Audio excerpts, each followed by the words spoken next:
Hai kawan pajak, selamat datang di TikTok Talk 913, podcast KPP Pratama Sumbawa Besar.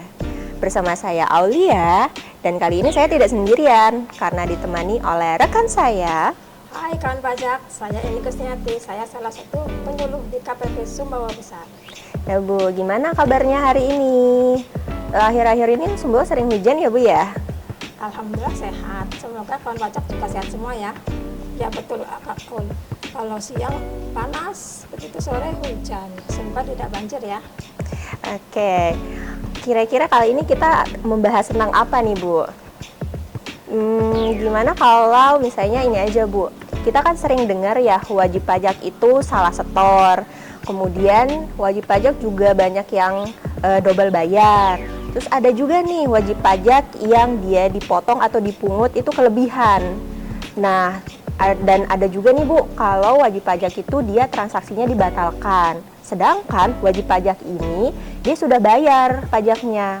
Nah, atas pajak yang sudah dibayar itu apakah bisa dimintakan kembali ya Bu?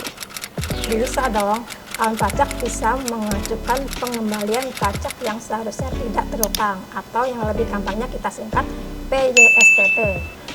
Nah, PYSTT ini adalah mekanisme yang diberikan DJP untuk mengajukan pengembalian pajak yang seharusnya tidak terutang.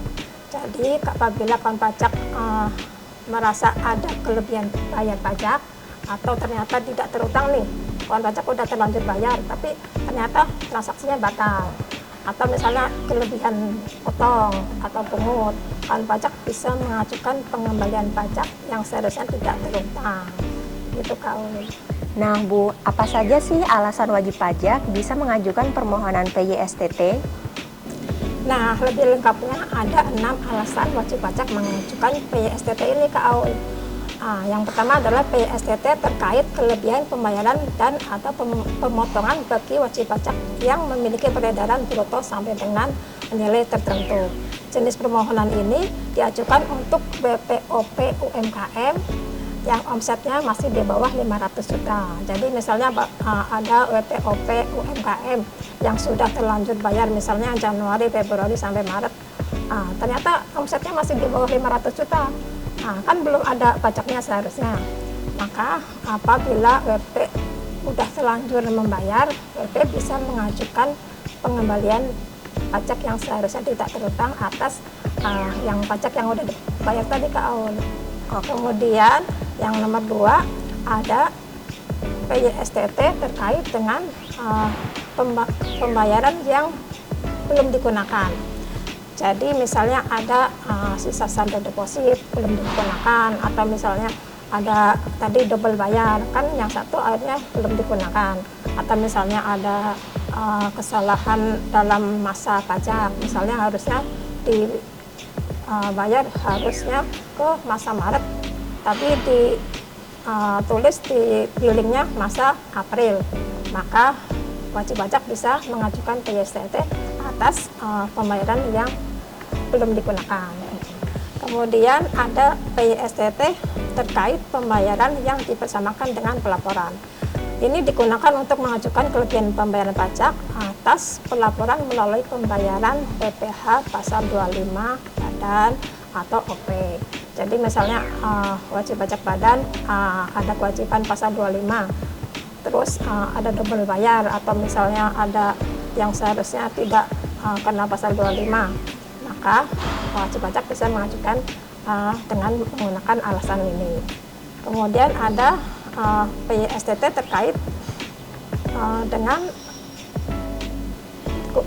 terkait SPT, misalnya SPT-nya sebelumnya normalnya kurang bayar, kemudian WP mengajukan atau melaporkan pembetulan SPT menjadi lebih bayar, maka untuk supaya misalnya dilaporkan bulan Maret, sedangkan sekarang udah bulan November, maka wajib pajak bisa mengajukan PYSTT kalau misalnya SPT normalnya tadi kurang bayar atau nihil, kemudian pembetulan menjadi lebih bayar ini bisa diajukan PYSTT.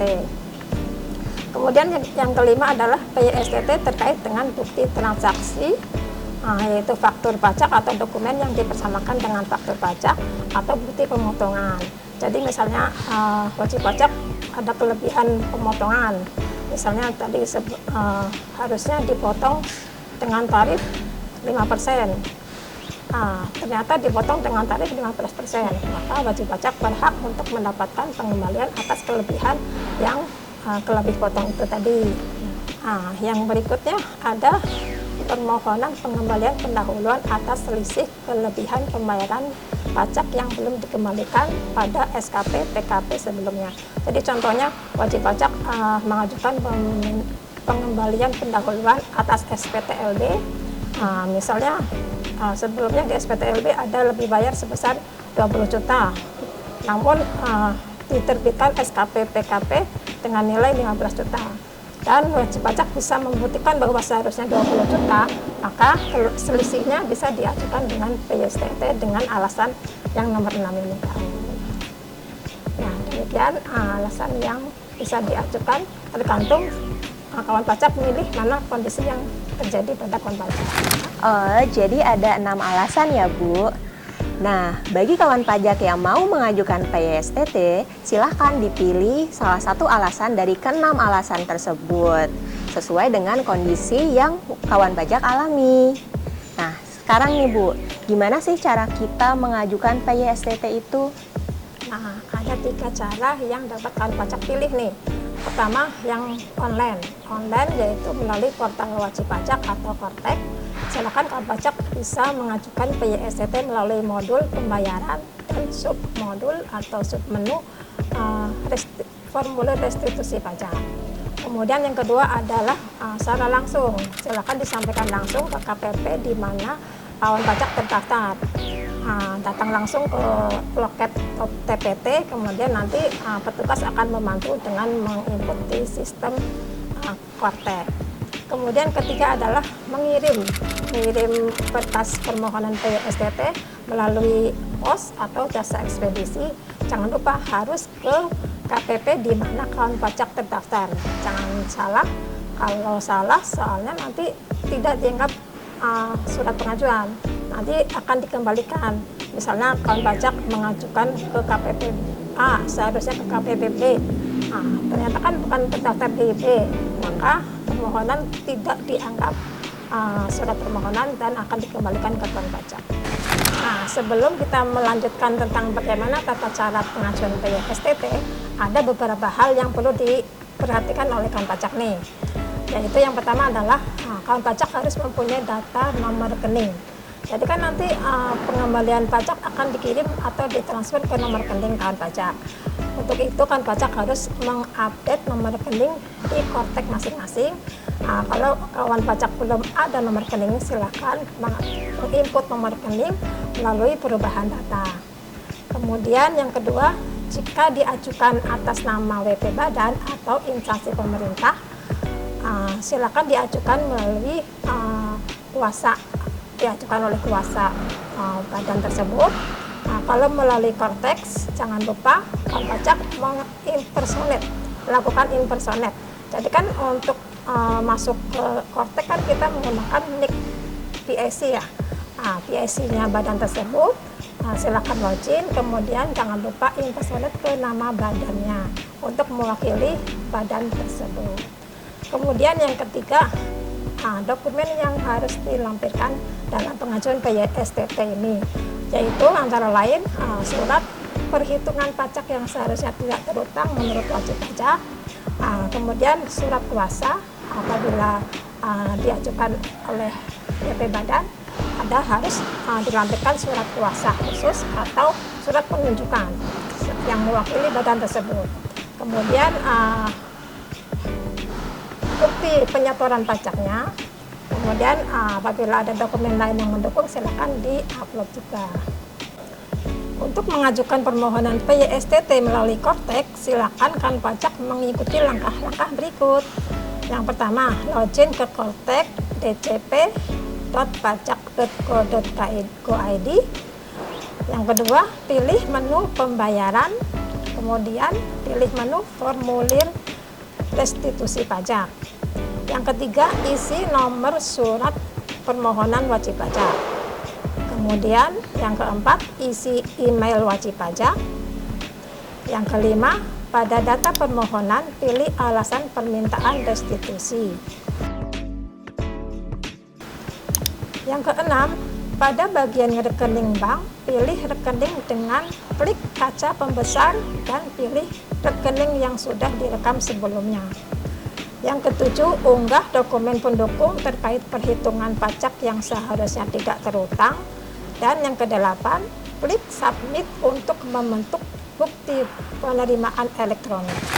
Nah, terus nih Bu, kira-kira berapa lama sih KPP memproses permohonan PYSTT dari wajib pajak?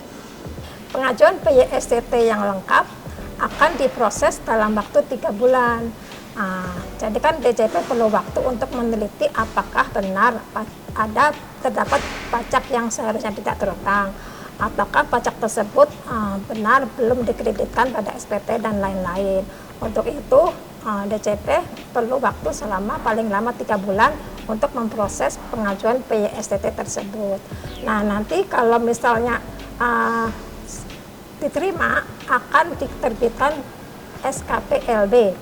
Nanti kawan pajak akan mendapatkan SKPLB, kemudian akan diproses lagi ke SKP KPP untuk kemudian ditransfer dananya ke rekening wajib pajak.